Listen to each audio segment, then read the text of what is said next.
as a leader of majority, I can tell you there has never been any impeachment motion against the deputy president. That has been his creation, and those that he walks around with is a sympathy-seeking gimmick to try and incite people from the Mount Kenya region, and more so against members of parliament. If you keenly listened to him yesterday, he passed a veiled threat to the people of Kenya when he said that even an impeachment motion would cause political instability. Or rather, he framed it that it's about the stability of the nation, political stability of the nation. What he actually meant is that he is trying to threaten, should there be one, that there will be political instability. The kind of political instability, as I said yesterday on Twitter, that they instigated on the 25th of June, 2024.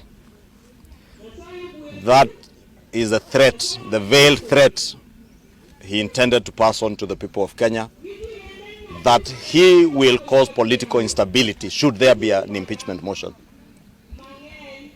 But for the record, there has never been. I am yet to see one. I was last in Parliament on Tuesday, the whole day. There was no impeachment motion.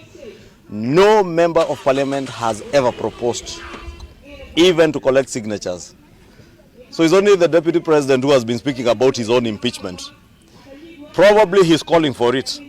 I do not know. He might be calling for it.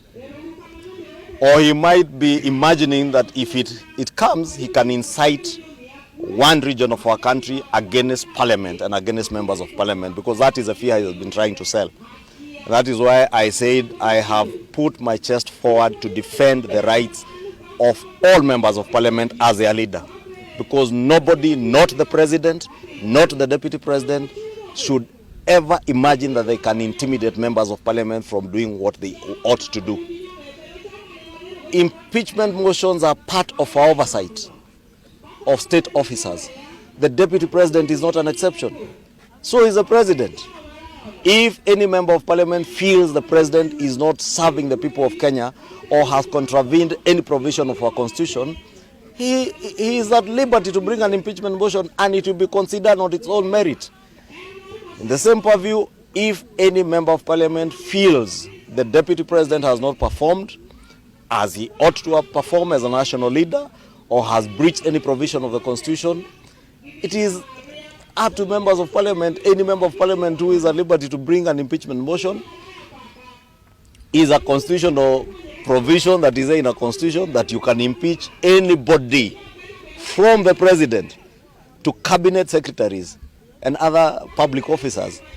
Therefore, the Deputy President should desist from making all this Ulabalu is making about impeachment, non-existent impeachment motions, because those only exist in the figment of his imagination. When President Kenyatta and William Ruto fell out, it was basically because President Uhuru Kenyatta was in his last term, had his preferred candidate for the 2022 elections, and his deputy was a presidential candidate.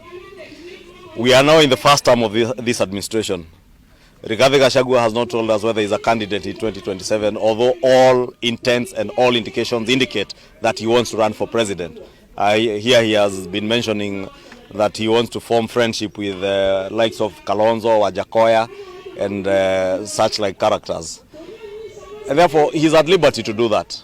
What I would have expected the Deputy President to be doing now, even in an address, and I did challenge him last week, for 2 years he has never addressed any national media station to either articulate what government is doing or even advance government policy on anything, be it housing, be it universal health coverage, be it the stall projects to talk about, be it even business and the pending bills I had him mentioned by passing.